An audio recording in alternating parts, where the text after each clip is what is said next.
Boston has issued a severe thunderstorm warning for northwestern Hampshire County in western Massachusetts, northwestern Franklin County in western Massachusetts, until 2:45 p.m. Eastern Daylight Time. At 1:57 p.m. Eastern Daylight Time, a severe thunderstorm was located near Cheshire, or near Pittsfield, moving east at 40 miles per hour. Hazards include 60 miles per hour wind gusts and quarter-size hail. Hail damage to vehicles is expected. Expect wind damage to trees and power lines.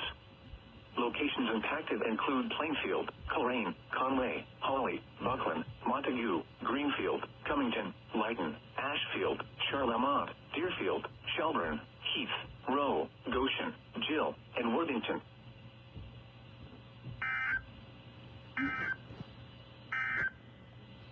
A severe thunderstorm